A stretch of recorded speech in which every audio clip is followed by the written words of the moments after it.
âge où on est si loin de la vérité, c'est difficile à comprendre. Mais ce qu'on appelle Dieu, on l'appelle l'absolu. Absolu, ça veut dire qu'il comprend tout. Bhagavan.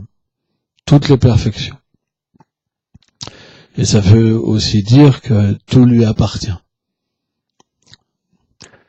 Tout est fait par lui et pour lui. Ça veut dire que l'absolu, ça doit être lui qui crée toute chose. Et en même temps, ce qu'il crée, ça doit être aussi pour lui. Parce qu'il est absolu. Vous comprenez? Il contient toute chose. Il ne peut pas avoir quelque chose qui soit indépendant de l'absolu. Sans ça, c'est plus l'absolu. Si quelque chose est indépendant, ça veut dire que c'est un être ordinaire. Par exemple, nous, en tant qu'âme infime, il y a plein de choses qui sont indépendantes de nous. Vous pouvez, par exemple, avoir un enfant, vous lui dites, maintenant arrête. Mais s'il n'a pas envie d'arrêter, il n'arrêtera pas. Vous comprenez? Mais par exemple, si le Seigneur fait quelque chose, il l'obtient. C'est ça la différence entre nous et Dieu. Alors bien sûr, nous parfois on est un petit peu tyrannique. Ça veut dire que si quelqu'un ne nous obéit pas, ça nous fait grincer un peu les dents. Et donc parfois, on peut abuser de ce pouvoir en tant qu'un père, en tant qu'un mari ou une femme, etc. Vous comprenez, hein? Donc dès qu'on a une petite puissance, on peut en abuser. Mais la particularité du Seigneur, c'est que les Védas expliquent que bien qu'il soit surpuissant, que rien même ne puisse l'égaler, même de loin, quoi. Vraiment, tout est infime par rapport à lui. En même temps, il ne force rien. Il donne une liberté totale. Et c'est ça qui est déroutant. Parce que quand des religieux ordinaires nous parlent de Dieu, ils nous parlent d'un être tout-puissant, mais on n'arrive pas à comprendre pourquoi en même temps les gens sont libres de se dégrader ou de progresser. Mais les Védas expliquent, c'est parce qu'il y a la liberté. La liberté, ça veut dire qu'on existe. On est des êtres. On a le droit, on a le choix. Mais, bien sûr, quand le mauvais choix est fait, on souffre. Parce que cette liberté, ça nous donne le droit de choisir d'aller vers la souffrance, d'aller vers le bonheur matériel, qui sont finalement qu'une sorte de souffrance aussi, et d'aller vers la libération. Mais qu'est-ce que c'est la libération? La libération, ça veut dire l'amour, le vrai amour. Car ce qu'on appelle bonheur dans ce monde, finalement, c'est quand on se retrouve dans une situation différente des autres, et on croit être heureux. Mais finalement, on n'est pas véritablement heureux. Parce que ce bonheur-là, il ne peut pas satisfaire l'âme. Il peut satisfaire l'illusion momentanément, mais il ne dure pas en même temps. La souffrance, on peut facilement la comprendre. Mais le vrai amour, c'est difficile. Or, pourquoi le Seigneur vient dans ce monde? C'est pour nous faire comprendre ce qu'est l'amour. Parce que naturellement, quand on se rappelle de son nom, de sa forme, de ses activités, de ses attributs, alors on peut se rappeler de qui nous sommes, de notre nature spirituelle. Il y a un verset qui dit, voilà, Parama Krishna Satchitananda Vigla. Satchitananda Vigla. Vigla, ça veut dire qu'il a une forme. Sat, empire éternité, Chit, de connaissance, Ananda, et de félicité. Or, si on regarde chacun de nous, tout le monde veut être éternel. Personne ne veut mourir. Et d'ailleurs, on sait qu'on va jamais mourir parce que bien qu'à chaque instant, notre corps se désagrège et qu'on va mourir, on ne peut pas comprendre qu'on va mourir. Quand on était un tout petit enfant et quand on est maintenant grand, on est la même personne qui perçoit les choses différemment. De la même manière, de l'asmin yatadeh, on peut reprendre des vies pour atteindre la perfection. C'est pour ça que personne veut être idiot. C'est vrai. Tout le monde veut une bonne connaissance. Parce que la connaissance, elle nous permet d'agir pour notre bénéfice et le bénéfice des autres. Quand on agit dans l'ignorance, on souffre, on fait souffrir les autres. Et on cherche l'amour, la félicité. Donc, Les Védas expliquent que le Seigneur manifeste les entités vivantes, les âmes, les jivas, avec la même nature que lui. Exactement la même. C'est pour ça que quand on quitte le service de dévotion, quand on se détourne du Seigneur suprême, alors on va pas expliquer pourquoi, etc., parce que c'est long, la situation, et ben naturellement, on quitte un état où on est complètement satisfait et heureux. Et on se retrouve dans une situation où on veut imiter le Seigneur suprême, mais on n'en a pas les moyens, vous comprenez. Et donc on génère une frustration intérieurement qui font qu'on aime des gens et qu'on n'en aime pas. Ah, j'aime telle personne, et celui-là, moins, je vois moins de qualité en lui. On est dans une illusion, en pensant qu'on aime les êtres, en pensant qu'on les déteste, en pensant qu'une personne est meilleure, une personne est moins bonne. Une personne est un dévot du Seigneur, une personne est un athée. Et on est complètement plongé dans la dualité de l'existence matérielle. La Bhagavad Gita dit on est avec cette illusion dans le monde matériel. Dès qu'on touche le monde matériel, alors cette illusion se manifeste. Pourquoi? Parce que naturellement on est coupé de la vérité. Or cette vérité, quand elle vient à nous, c'est très difficile à la comprendre. Parce qu'elle a des demeures transcendantales. Par exemple, la plupart des spiritualistes dans ce monde, quelle est leur fin, leur but? C'est Shanta, la paix. Ils cherchent un état, finalement, où il se passe rien. Où ils peuvent plus souffrir. Pourquoi? Parce qu'ils n'ont aucune conscience de qu'est-ce que la vérité. Donc, comme ils ont conscience de la souffrance dans ce monde, ils cherchent à éviter la souffrance. Ils souffrent. Comme un poisson qui est traqué, ils cherchent la sortie. Vous comprenez? Donc, ils font du yoga, des choses comme ça pour comprendre la nature de l'âme, Atma Tattva. Et quand ils comprennent leur nature intérieure, alors ils goûtent une toute petite félicité, qui pourtant les immerge dans un bonheur, mais c'est infime, tout petit. C'est expliqué, l'amour de Dieu c'est comme un océan, et l'expérience de ce brahman-là, c'est comme l'eau qui est contenue dans l'empreinte d'un sabot d'un veau. Voilà ce qu'un yogi peut expérimenter par lui-même, par des exercices en fait, à base de pranayama, etc. C'est insignifiant, les Védas disent. Et rien que ça, c'est inconcevable. Moi, je sais quand je faisais du yoga, j'ai pu expérimenter ce qu'était le Brahman. Et je peux vous dire, quand vous connaissez rien d'autre, c'est une expérience qui est inconcevable. Parce que vous vous fondez dans la félicité. Au point que vous désirez mourir puis revenir. Tellement que la félicité est grande. Et pourtant, c'est insignifiant. Dans l'empreinte d'un sabot d'un veau, vous pouvez pas vous immerger complètement. Vous comprenez? Il y a une petite substance, mais c'est tout petit. Or, le Seigneur, au-delà des univers matériels, a des demeures. Et dans ces demeures, il a différentes formes. Pourquoi? Parce qu'il y a différents dévots dans la création. Différents dévots qui ont différents désirs et qui aiment le Seigneur, voudraient être avec lui éternellement de cette façon. Et c'est une des raisons pourquoi le Seigneur, alors on parle d'assumer des formes, mais c'est éternel. C'est pour ça qu'il manifeste ses formes. Parce que ses dévots sont attachés à lui, et alors il réciproque de cette manière-là. C'est ce qu'on appelle l'amour.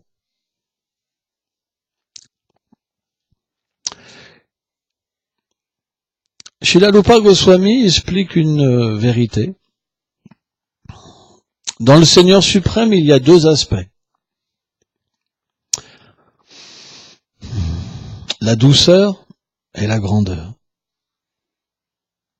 La douceur, on appelle Madhurya.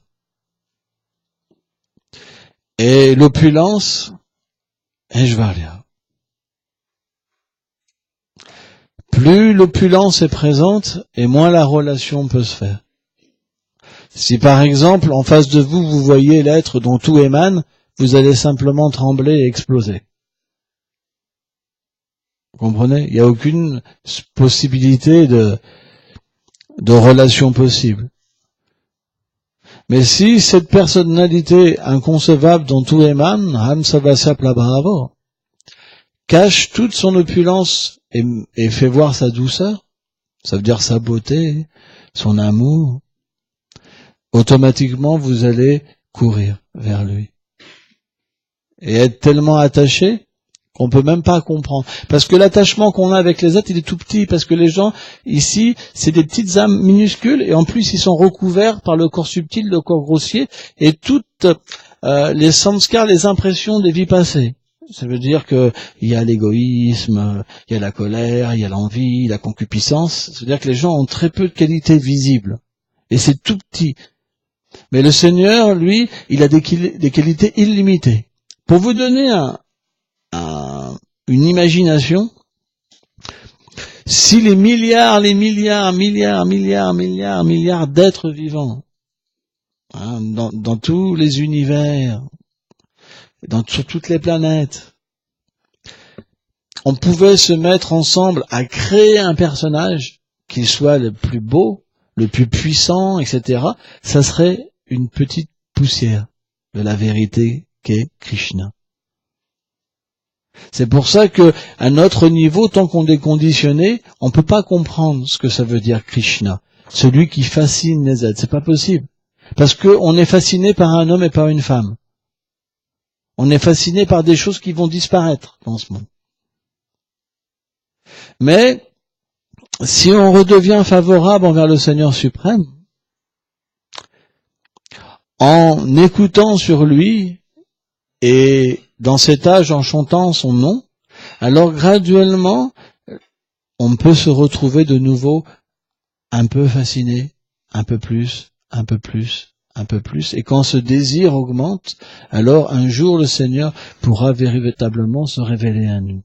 Or, cette expérience, quand elle est véritable, après on ne peut plus être attiré par ce monde. Parce que tout est trop petit. On sera attiré, dès qu'on va approcher, bouh, bouh, bouh. Plus rien n'a vraiment de substance. Parce que quand vous goûtez quelque chose de tellement grand, vous ne pouvez pas vous satisfaire à quelque chose de petit. C'est comme ça que Krishna attire son dévot. Et de cette manière-là, après le dévot, il pleure de retrouver en fait le Seigneur suprême. Et le Seigneur alors vient, le Seigneur vient en fait lui donner l'intelligence de comment lui faire plaisir. Et le Seigneur explique que celui qui propage la connaissance, qui permet aux êtres de le libérer, c'est la personne qui lui est le plus chère. Enfin, c'est pour ça que tous les acharyas ont naturellement parlé des gloires du Seigneur suprême. Alors, dans ce monde transcendantal qu'on appelle Golok Vrindavan, le Seigneur se manifeste en deux formes, Radha et Krishna. Krishna est celui qui reçoit l'adoration, et Radharani, qui est le Seigneur sous une forme féminine, est celle qui offre l'adoration. Elle est le service de dévotion personnifié. Elle est l'amour personnifié. Et Radha et Krishna sont considérés comme une même personne, mais éternellement divisés, pour que l'amour apparaisse. Or, sur cette planète-là, il y a beaucoup de divertissements. Pourquoi on dit divertissement? Parce que le Seigneur n'a pas besoin de travailler. Tout agit pour lui et par lui. Il a des énergies illimitées, il n'a pas besoin d'aller gagner son pain quotidien. C'est pour ça qu'on dit divertissement, parce que quand il agit, c'est pour se divertir. Vous comprenez? Parce qu'il a besoin de rien. Mais en même temps, il existe deux énergies. Une énergie qu'on appelle Mahamaya, qui dans ce monde recouvre les êtres vivants, leur fait oublier leur relation avec Dieu parce qu'ils désirent cette indépendance. Sans ça, ce serait pas possible pour eux d'oublier cette relation. Et il existe cette même énergie, quand elle s'inverse, on appelle Yogamaya.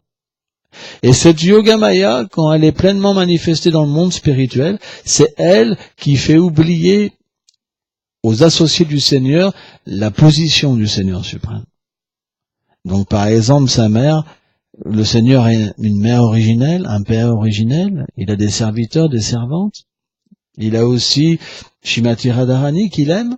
Radharani se manifeste en différentes formes aussi. Donc il y a plein de choses, tout ce qui existe ici, naturellement existe dans le royaume de Dieu, mais d'une manière tellement plus belle. Parce que la matière n'existe pas. Par exemple, ici, on a nous de la matière inerte. Par exemple, cette table-là, j'ai voulu dire, allez, viens, je t'invite à manger, elle va bouger. Hein. Ou mon bonnet, hein, et il ressent rien, le bonnet. Ou mon habit, par exemple. Hein. Mais dans le monde spirituel, tout est une personne. Il n'y a pas de matière. Tout est conscience, tout est amour. C'est pour ça que c'est un monde merveilleux. Parce que c'est un monde, comme il y a la plénitude complète, on n'a pas besoin de forcer pour enlever cette frustration. Par exemple, nous, ici, on a toujours un besoin. On cherche le bonheur. Vous comprenez? On essaye de l'exploiter à travers une personne. Et si ça marche plus, alors notre amour s'arrête. Par exemple, les couples, ils peuvent se dire un jour, avec toi, je suis tellement heureux. Et 6 mois après, j'en ai marre. C'est une réalité. Vous comprenez ça? Hein? Pourquoi? Parce que il y a une recherche de satisfaction personnelle. Or, dans le monde transcendantal, puisque le Seigneur est illimité, et qui comble tout le monde par sa beauté, par ses gestes, par ses plaisanteries, par ses danses, par tout ce qui est artistique, c'est expliqué que juste un battement de cils du Seigneur, ça procure des émotions illimitées chez les êtres. Mais ils ont des corps pour recevoir ces émotions. Nous, si on avait le petit reflet de ces émotions-là, on quitterait le corps. On n'a pas la possibilité d'expérimenter ces choses-là. Or, quand il vient sur Terre aussi, alors à des moments déterminés, son royaume se manifeste. On appelle Bhoma Vrindavan. La colline Govardhan vient, la Yamuna vient, les différentes forêts viennent, et le Seigneur se manifeste comme un enfant, un adolescent, un jeune adolescent. Et dans ces divertissements-là, c'est expliqué que il y a toujours aussi des êtres démoniaques qui sont mélangés dans ces divertissements. Pourquoi? Parce que chaque démon personnifie une mauvaise caractéristique en nous. On appelle ça anartha, une chose indésirable. Et un jour, il y avait un roi qu'on appelle Kamsa, et Kamsa, c'est quelqu'un qui voulait tuer Krishna, mais c'est pas possible. Mais en même temps, Kamsa est un associé de Krishna, éternellement aussi, parce qu'il vient constamment avec lui, et en même temps, il prend en fait ce rôle-là, de vouloir faire du mal à Krishna. Et Kamsa, un jour, il a envoyé un démon qui s'appelait Aristasura. Et Aristasura, il avait pris une forme d'un taureau énorme. C'est expliqué. Alors, bien sûr, pour nous, c'est difficile à comprendre. Mais quand le Seigneur vient, il y a des êtres inconcevables qui viennent, qui peuvent faire des kilomètres de haut. Parce que c'est comme ça. C'est la nature de l'absolu, de manifester des choses qui sont inconcevables. Et sa demeure à lui, elle est paisible. Elle est emplie de félicité. Mais ce soir-là, au crépuscule, en fait, ce démon est arrivé à la bordure de ce village. Hein? Et là, il a commencé véritablement à souffler par ses narines. Il avait les yeux injectés de sang. Il frappait la terre avec son sabot. Et ça a causé un tremblement de terre. Tout tremblait. Au point que les vaches qui avaient des veaux et les femmes qui avaient des enfants dans le ventre, elles ont fait des fausses couches. Tous les animaux, en fait, partaient en courant. Il a commencé à courir. Il a commencé à casser les maisons. Et là, les gens ont appelé. Parce que bien qu'ils voyaient Krishna comme leur ami, quand ils ont peur, ils appellent Krishna, Krishna, viens nous aider, Krishna, avec de la peur comme ça. Et Krishna a apparu. Krishna est beau. Et il a dit à Aristasura, oh toi, vil, vaurien, que viens-tu faire ici déranger des êtres de cette qualité? Si tu me cherches, tu vas me trouver.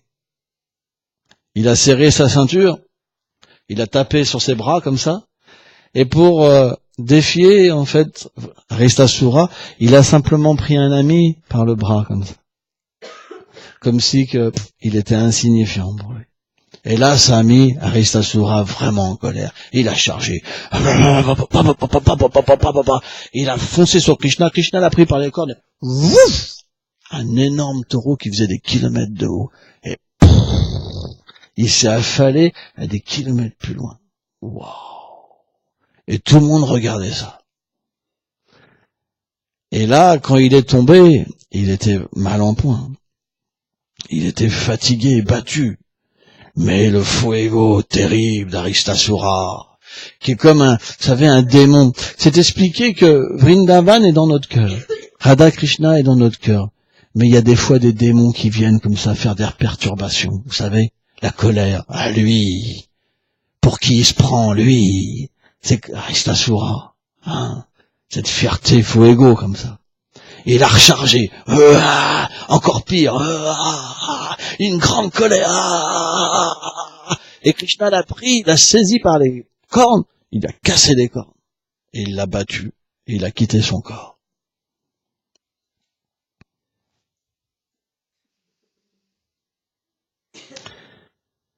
Alors, Vishvacharya Thakur, il explique une chose qui est vraiment intéressante, que j'ai expliqué il n'y a pas longtemps, mais vous n'étiez pas là.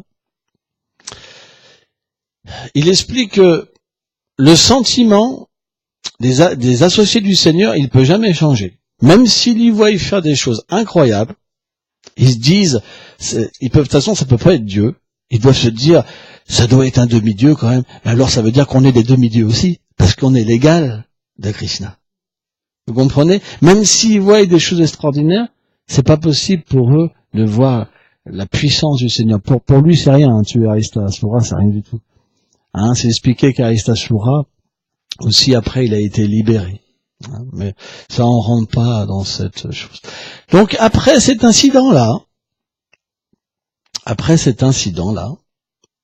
Krishna, il a voulu rencontrer les gopis. Parce que Krishna et les gopis, c'est un grand roman d'amour. Tellement merveilleux. Et très extatique.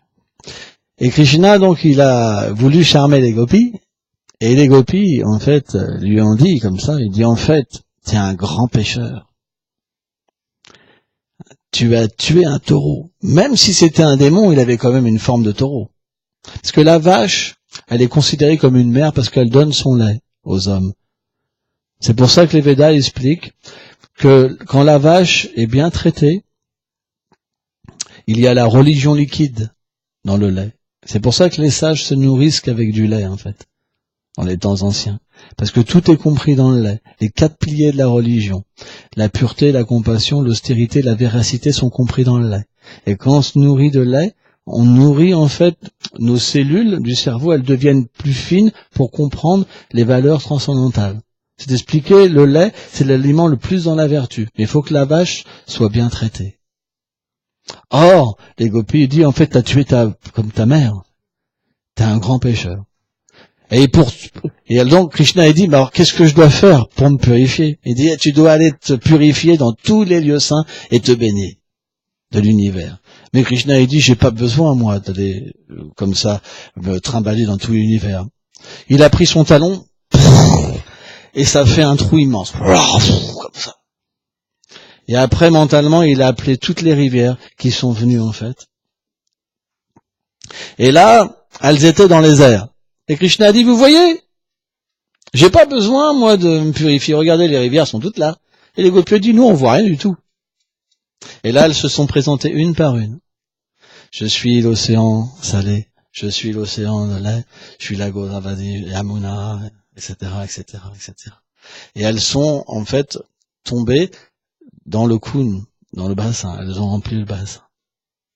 Krishna s'est plongé dans le bassin. Il est ressorti, il dit, voilà, je suis purifié. Maintenant, s'il vous plaît, venez vous baigner. Elle dit, oh là là là là, en fait, ton lac, il est pollué maintenant, par le meurtre d'une vache. On va faire notre propre étang. Et un petit peu à côté de l'empreinte que Aristasura avait faite, elles ont commencé à creuser avec leurs bracelets. Il y avait 1 milliard de gopis. Elles ont commencé à creuser avec leurs bracelets. En 1 heure, un lac, un trou aussi grand que Krishna. Et Krishna était étonné. Il dit, oh, incroyable comme ça. Et elle dit, maintenant que vous pouvez prendre de mon eau si vous voulez pour remplir. Elle dit, non, non, non, non, non, non, non. On va prendre le eau du Manasi Ganga. En fait, le Manasi Ganga, une fois, le père et la mère de Krishna, ils voulaient aller se baigner dans le Gange. Mais en fait, les habitants de Vrindavan jamais ne quittent Vrindavan. Et Krishna, en fait, il a fait venir le Gange, mentalement, et il s'est manifesté à Vrindavan. C'est pour ça qu'on appelle Manasi Ganga. C'est une place très spéciale, Manasi Ganga. Très, très, très spéciale. Hein. Et donc, elles ont commencé à amener de l'eau dans des pots, des milliards de gopis, comme ça. Et à un moment, Krishna, il a fait un signe comme ça, et il y a le représentant de toutes les rivières sacrées qui est apparu dans le ciel. Et il a mis ses mains comme ça. Il a commencé à offrir des prières à Radharani.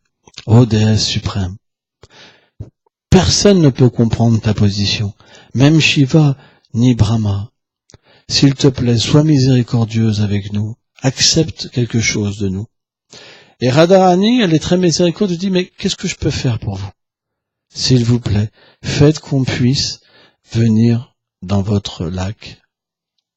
Et là, elle a dit, d'accord. Et les 2 lacs, en fait, étaient assez proches, et les eaux, elles ont poussé, et elles ont cassé le milieu, et elles ont fait une jonction pour remplir, en fait, le Kund de Radha. Le Kund de Krishna s'appelle le Shyamakund, le Kund de Radha, le Radhakund. Et Krishna a dit, oh Radha, cet étang n'est pas différent de toi. Il m'est en fait le plus cher. Et celui qui l'adorera sera proche de moi. Et Radharani a dit comme ça, oh mon bien-aimé, ton étang, il m'est tellement cher. Celui qu'il servira me sera particulièrement cher.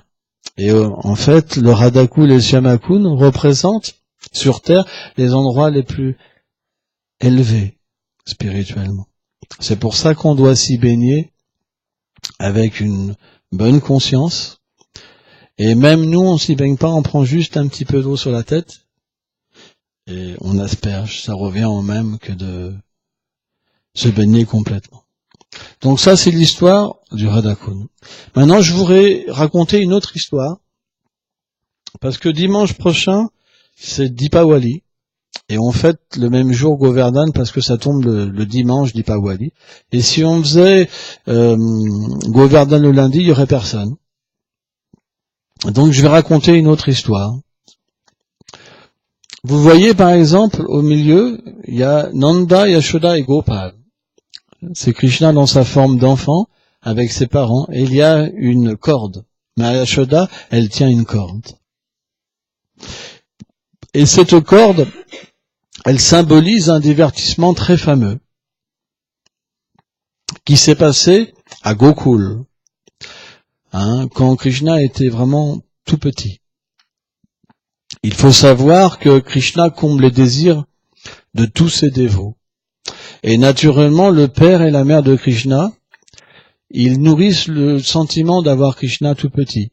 Parce que à Golok Vrindavan, Krishna est éternellement un peu moins de 15 ans.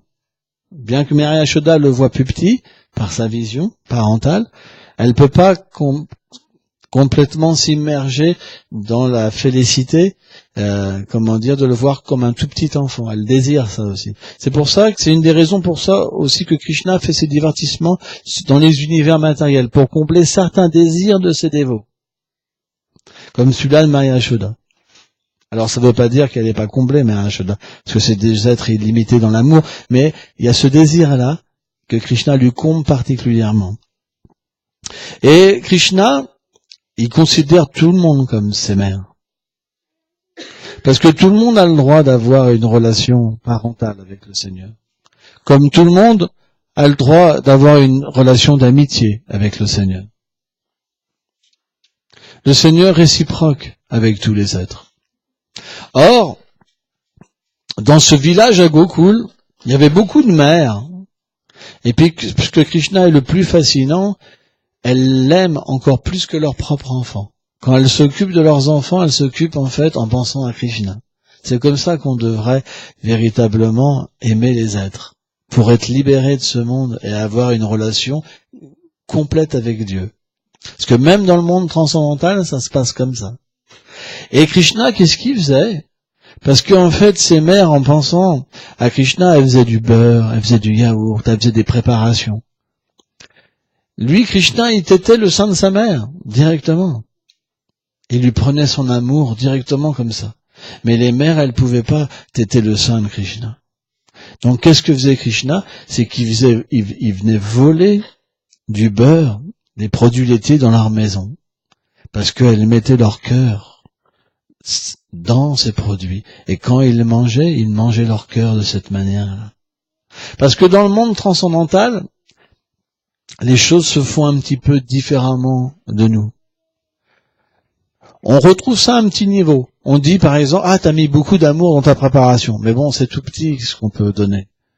Mais là, c'est quelque chose de tellement puissant que le Seigneur lui-même se fait un voleur pour voler leur cœur. Vous vous rendez compte?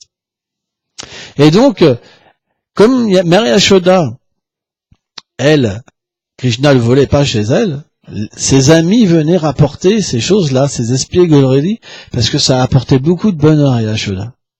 D'entendre que Krishna faisait ces bêtises-là. Beaucoup de félicité. Elle s'immergeait dans un océan de félicité.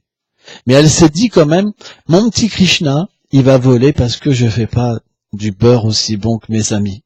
Donc aujourd'hui, je vais moi-même traire une vache spéciale, qui a un lait qui est comme du nectar.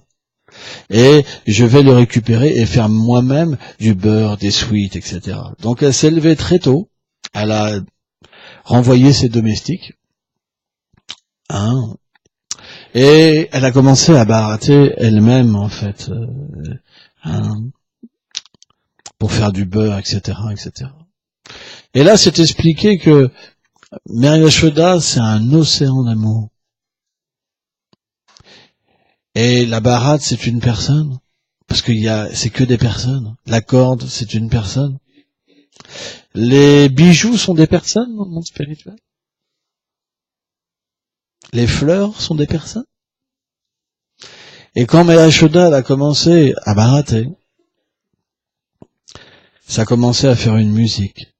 La baratte a commencé à faire un son tellement merveilleux. Elle glorifiait, en fait, le Seigneur dans ses divertissements d'enfance. Ses bijoux ont commencé à chanter aussi. Et elle a commencé elle-même à chanter. Et c'était tellement merveilleux. Elle est rentrée dans une transe où elle a tout oublié, en fait. Où elle était avec Krishna. Et Krishna, lui, s'est expliqué, au même moment, il était dans son lit. Et bien qu'il soit la vérité absolue, il se met dans cette position, vous vous rendez compte, pour combler les désirs du dévot. Le Seigneur a la possibilité de combler tous vos désirs les plus intimes. Vous savez, quand il est sur un nuage, ça ne nous sert pas à grand-chose. Quand il nous fait voir son pouvoir, ça ne sert pas à grand-chose. Mais quand on le voit comme un objet illimité attractif et qui fait semblant d'avoir besoin de nous, même pas semblant, il fait en sorte qu'il a besoin de nous, alors on peut déverser tellement d'amour. C'est inconcevable. C'est simplement parce qu'on est recouvert par l'ignorance qu'on peut pas même apprécier ça. C'est pour ça qu'on doit entendre sur ça pour inverser notre tendance à imiter le Seigneur suprême. Parce que finalement, dans ce monde, quand on a une situation, ça fait que nous empêtrer. On s'empête dans l'attachement. Plus on est attaché, plus on doit souffrir. Quand l'objet s'en va, on souffre. On s'immerge dans un océan de souffrance. Plus l'attachement est là, plus on souffre. C'est pour ça que, par exemple, les voies bouddhistes ou les gyanis, ils renoncent. Parce qu'ils ont conscience que l'attachement, c'est une source de souffrance. On ne peut pas faire autrement. Par exemple, vous êtes attaché à quelqu'un, s'il commence à regarder une autre personne, vous souffrez. C'est comme vous êtes connecté, dès que la personne ne fait pas ce que vous faisiez, alors il y a une dispute qui peut... C'est très difficile, l'attachement. Mais quand on est attaché au Seigneur suprême, puisque le Seigneur suprême est illimité, vous ne pouvez pas avoir de limite. Ça vous libère de plus en plus, de plus en plus, de plus en plus, de plus en plus. Même s'il s'intéresse à tout le monde, même s'il donne de l'amour à tout le monde, vous ne pouvez pas être jaloux. Vous êtes complètement satisfait, vous voulez que tout le monde ait son quota plein, vous comprenez? Il en a pour tout le monde. Mais nous, on est comme des avares. On essaye de garder notre pactole. Et c'est pour ça qu'on va souffrir. C'est obligatoire. On a vu nos parents souffrir, et on souffrira, et on souffre. On peut pas faire autrement.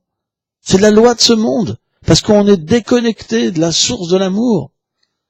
Il n'y a pas le choix. Vous pouvez vous dire, moi, je sortirai de cette situation, mais c'est pas possible. Même les gens très riches, ils souffrent. Même les présidents de la République, ils souffrent. J'ai entendu François Hollande le jour, il dit, je veux au moins que les gens, ils se rappellent de moi comme quelqu'un qui a tout fait. Et tout le monde le critique. Il y a qui se barre, il y en a marre. Donc il a fait tout cet effort.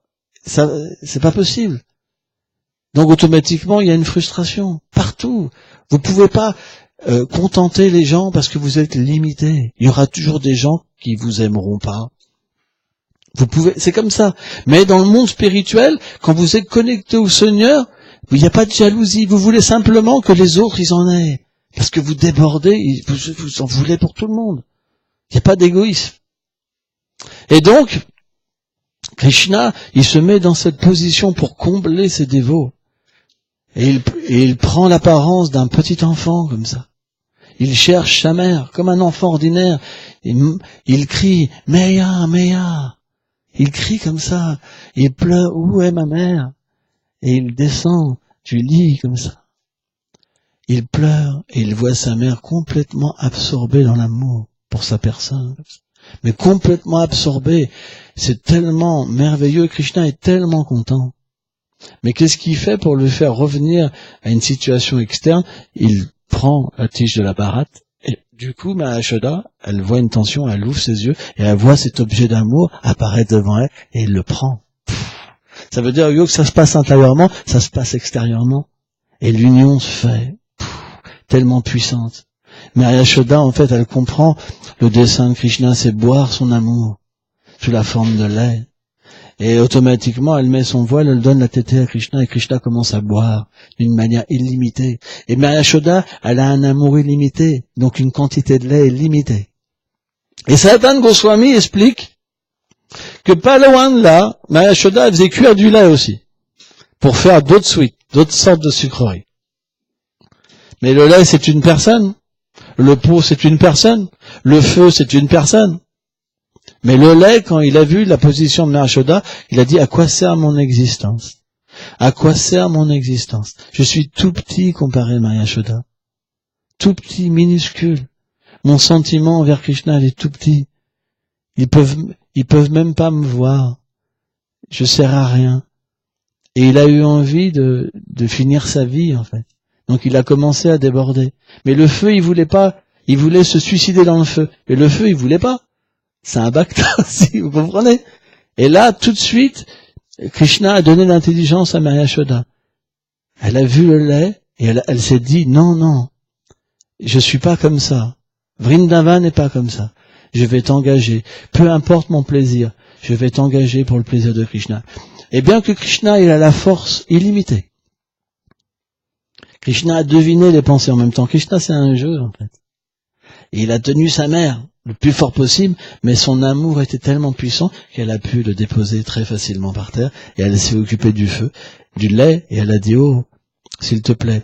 Elle a jeté quelques petites gouttes d'eau. Tu m'es si cher, tellement cher. Maintenant, s'il te plaît, t'inquiète pas, je vais t'utiliser dans le service du Seigneur. Et le feu s'est calmé. Or, Krishna, il n'était pas satisfait. Il était en colère. Quoi? Ma mère me délaisse pour le lait? Mais quel est son objet d'affection? C'est moi ou c'est le lait? Donc il est parti. Il a cassé une jarre de yaourt et il est parti. Et donc une fois que Mahashoda, elle a fait tout ça, elle s'est dit, où est mon petit garçon quand même, parce que je l'ai délaissé. Et il pourrait faire quand même des bêtises parce qu'il est espiègle. Et donc elle a vu qu'il avait cassé un pot de yaourt dans la colère. Un gros pot de yaourt. Alors elle avait un sentiment de sourire, quoi. Il est en colère, il n'y a pas de mauvaises choses, de contrôle. Elle a vu l'empreinte de ses petits pieds. Et les pieds du Seigneur sont divins et tellement merveilleux. On pourrait les embrasser pour l'éternité et on goûterait toujours plus de bonheur. Donc automatiquement, tout est extatique. Tout est extatique. Et donc, Krishna était dans une pièce avec des singes. Et au temps de Ramachandra, quand il est venu au temps de Ramachandra, le Seigneur avait comme une armée des singes et des ours. Parce que toutes sortes de choses inimaginables peuvent être là. Mais, selon lui, il les avait pas bien récompensés. Et donc là, il voulait récompenser ces singes en leur donnant des produits laitiers. Et là, Maria Yashoda, elle essayait de trouver Krishna et elle a vu qu'il était dans cette pièce-là. Et là, c'était trop.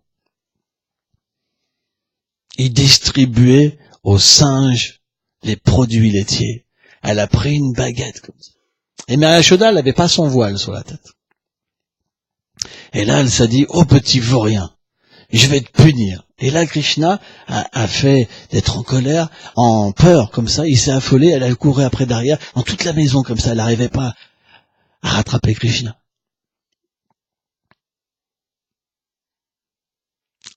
Et, à un moment, Krishna est sorti dehors, dans la cour. Et dans la société védique, les femmes sont très chastes. Très très chastes. Elles font pas voir leur beauté à tout le monde. Donc théoriquement, elles ont un voile sur la tête. Et elle a eu un moment d'hésitation de sortir sans voile, mais elle s'est dit quand même, il faut que je lui donne une correction. Elle est sortie. Et Mahashoda, elle est un petit peu forte. Elle est très belle, mais un peu forte. Elle a des larges hanches, une poitrine opulente. Et à un moment, à force de courir derrière son fils, elle a commencé à être fatiguée. Et elle a commencé à fixer son mental sur les pieds du Seigneur. Et elle l'a capturé dans son cœur, tellement puissamment que Krishna s'est fait attraper. Il s'est fait attraper par l'amour de sa mère. Elle l'a pris par la main. Et là, Krishna, il pleurait. Maya, me punis pas, s'il te plaît. Maya, me punis pas, s'il te plaît. Et elle avait le bâton. Krishna s'expliquait la mort à la peur de Krishna. Parce que quand quelqu'un s'abandonne à Krishna, la mort, c'est fini. Go. Mais Krishna avait peur du bâton de Mahashoda parce que c'est l'affection de son dévot. C'est l'amour de son dévot. Et quand elle a vu ça, elle a rejeté son bâton parce que Krishna pleurait. Et là, elle s'est dit quand même, je l'ai rarement vu comme ça. Et j'ai peur qu'il s'enfuit dans la forêt. Donc je vais l'attacher. Je vais l'attacher pour pas qu'il fasse de bêtises. Et là, elle a commencé à prendre une corde. Alors, toutes ses amies étaient là en train de regarder. Et elle faisait des paris, comme quoi qu'elle n'allait pas pouvoir le rattraper. Donc, c'était fait. Et donc, elles étaient vraiment, surprises, toutes les choses qui se passaient et tout. Donc, elles avaient des gros sourires, plein d'extase et tout. Et donc, Mahashoda, elle a pris un mortier et elle a commencé à vouloir attacher Krishna. Mais il manquait 2 doigts. Pourtant, cette corde était grande. Donc, elle sourit, et elle regarde ses amis, et toutes les amies, elles rient, quoi. Elle prend une 2e corde, il manque toujours 2 doigts, une 3e corde, une 4e corde, et elle demande à tout le monde d'amener des cordes. Toutes les cordes presque du village étaient là, et elle pouvait toujours pas l'attacher. Et là, ses amis disaient, en fait, Nandarani, tu peux pas attacher Krishna. Et elle dit, si, c'est mon enfant, et je l'attacherai. En fait, ce qui se passe, c'est que cette énergie spirituelle, Yogamaya, elle pouvait pas autoriser que les divertissements de Krishna s'arrêtent, que sa mère arrête Krishna dans ce divertissement. Parce que Krishna devait jouer avec ses amis, faire ceci, faire cela. Et d'autres dévots attendaient. Mais sa détermination était tellement puissante que le Seigneur a accepté d'interrompre ce divertissement et d'en faire d'autres. Et avec simplement le fil de son chignon, elle a attaché Krishna. Donc ce divertissement, pour finir, parce que je ne vais pas le raconter jusqu'au bout, Sanatana Goswami explique que ces deux doigts ont une signification. Le premier, c'est qu'on doit avoir la détermination. Krishna, il peut pas être atteint sans détermination. Et la deuxième, c'est la patience. Parce que le Seigneur peut pas être atteint par la détermination. Parce qu'il est atteint que quand il le désire. Si notre service lui plaît, alors il viendra à nous. Mais pour que ce service lui plaise, il doit être ininterrompu, sans désir matériel, sans désir pour la libération, et empli de sentiments pour lui. C'est ce qu'explique Srila Rupa Goswami. Hein? Voilà, Dandavat.